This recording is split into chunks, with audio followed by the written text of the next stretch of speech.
fue cuando el 10 de enero del 2019 Juan Guaidó pues pasó a ser presidente. Y aquí es cuando ya se lió todo, porque de repente teníamos dos presidentes, teníamos a Maduro y teníamos a Guaidó.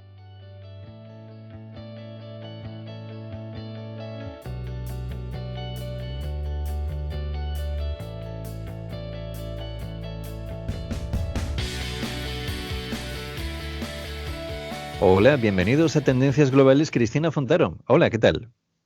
Hola, muy buenos días a todos y buenos días, Luis. Os agradecemos que nos sigáis en este tiempo que compartimos un poco para explicaros a ver qué está sucediendo en el mundo. Hay cosas que pintan más complejas de lo que parecen en un primer momento. Y hoy queremos hablar de Venezuela, con lo que me imagino que ya os hacéis una idea. Tengo que confesarte, Cristina, que de Venezuela tampoco no es que sea un gran entendido, pero sé que algunas cosas han pasado últimamente. ¿Podríamos comentarlo y explicarlo para aquellos que nos seguís, también ponerles un poco en antecedentes? Partimos de las elecciones que hubo este domingo pasado. Elecciones para hacer un cambio a lo que sería su Asamblea Nacional, que en este caso quiere decir su poder legislativo. Para que entendamos un poco los datos y ver si esos resultados son buenos o qué significan. El resultado en sí estaba bastante cantado, como todos os podéis imaginar.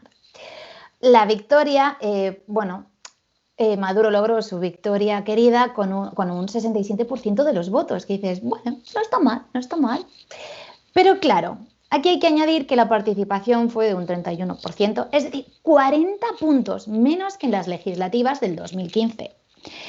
Pero lo más interesante de todo es que los grandes rivales, es decir, que la oposición llamó a la abstención, por lo que en verdad era, digamos que la gente que fue a votar fue un elige entre A o A.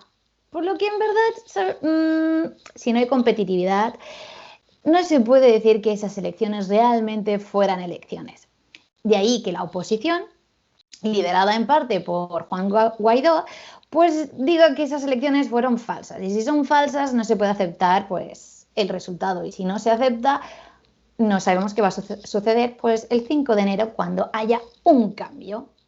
Hay ciertamente una gran polarización en Venezuela. O sea, o eres de Maduro o eres de Guaidó. En un momento determinado no hay término medio y parece ser que, por un lado, Nicolás Maduro ha sabido ser justo heredero de Chávez y de sus políticas y que está bien cogido lo que es el poder. Porque Guaidó, en un momento determinado, se ha llegado a postular incluso como el que toma las decisiones cuando no queda muy claro que sea así, ¿no?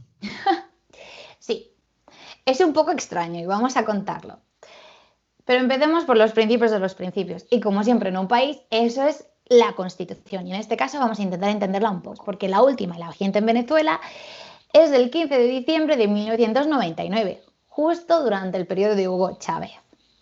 ¿Y qué nos dice esta Constitución? Pues bueno, pues establece que Venezuela es una república presidencialista. Lo que quiere decir es que por un lado hay las elecciones para el presidente y por otro lado las elecciones a su poder legislativo. Hay países como el nuestro que, por ejemplo, del poder legislativo emana el presidente, pero en este caso no, están separadas. Pero también hay que decir que el presidente de la República tiene un doble cargo porque también es el presidente del gobierno, es decir, que también sustenta el poder ejecutivo. Pues bien, en el 2015 se dan las elecciones legislativas, las que ya he mencionado antes, de la Asamblea Nacional. En este momento la oposición se gana, triunfa y se queda con el poder de esta rama. La única rama en sí del Estado que no pertenecía a Maduro, es decir, que Maduro no podía controlar.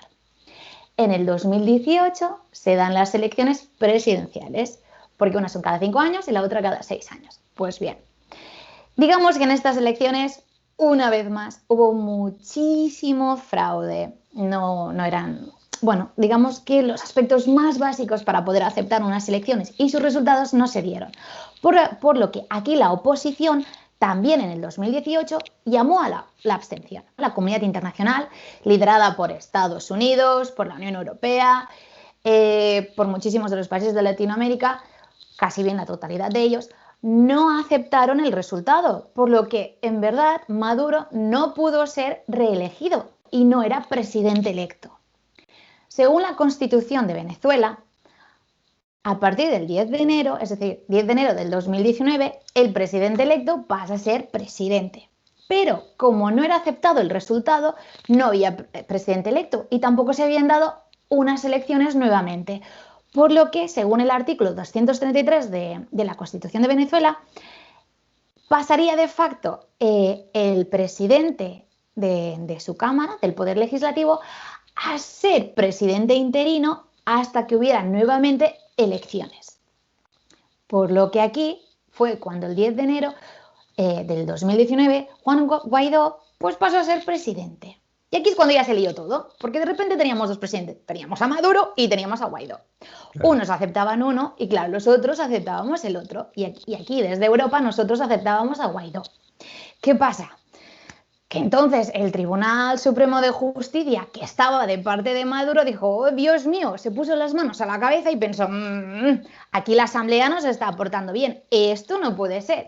Y decidieron crear otra asamblea. Entonces no solo teníamos dos presidentes, sino además teníamos dos asambleas. Por lo que una era la legítima y la otra era la constituyente.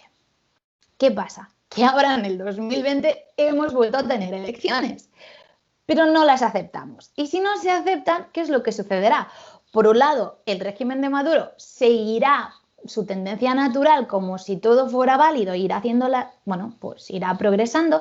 Y en el 5 de enero habrá un cambio de asamblea y por tanto un cambio de presidente de la Asamblea Nacional.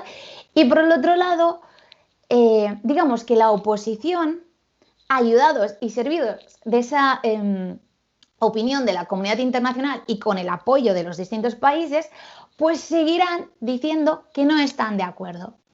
Y de hecho, este lunes ya ha empezado así, bueno, digamos que es más una política de opinión popular, pero al igual que nosotros sabíamos que el domingo los resultados estaban más que cantados, ahora mismo Guaidó pues está haciendo como un pequeño referéndum y está haciendo 3 preguntas a la población pues para ver qué es lo que piensan y si quieren seguir con la situación en la que están ahora, ¿no? Entonces se les preguntan si convalidan las elecciones del domingo, si quieren que se acabe la usurpación del gobierno por Maduro y si están de acuerdo con que Venezuela recupere la democracia. Claro, aquí debemos repetirnos, también está bastante cantado cuál va a ser el resultado, ¿no?, de estas cuestiones. Hay un par de cuestiones que me interesan a la vez que me preocupan.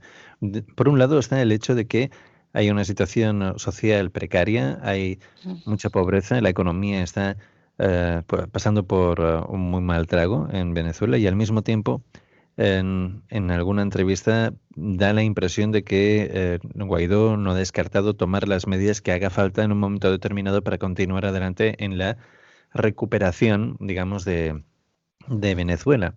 ¿Qué pueda pasar? Exacto.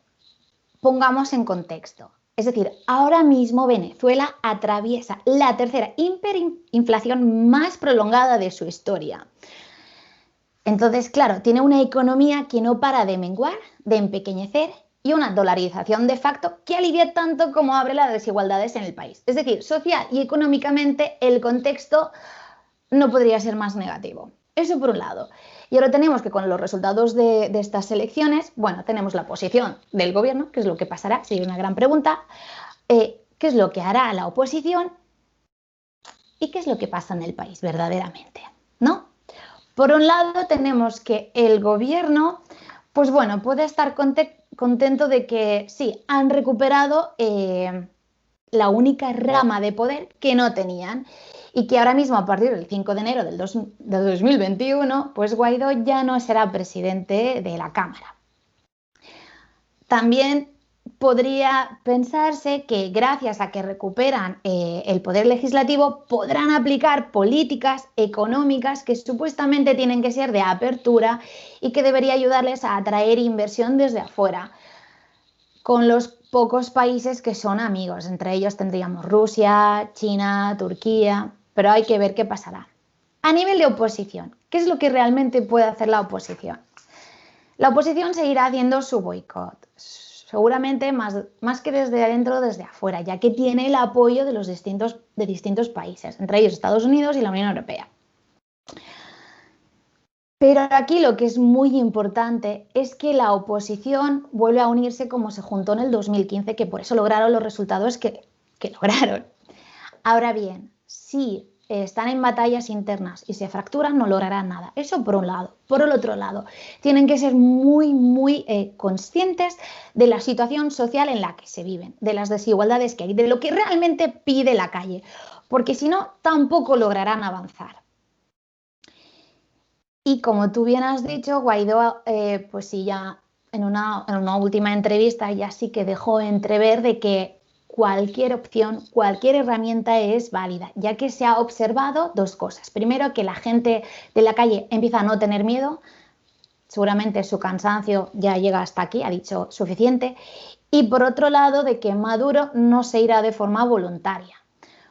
Por lo que seguramente esto quiere decir que, bueno, el próximo año tendremos más de un nuevo capítulo y, bueno, no tan tranquilo. Pero claro, a nivel de país, ¿qué es lo que significa? Pues bien, eso es lo importante. ¿Qué significa para la gente de la calle?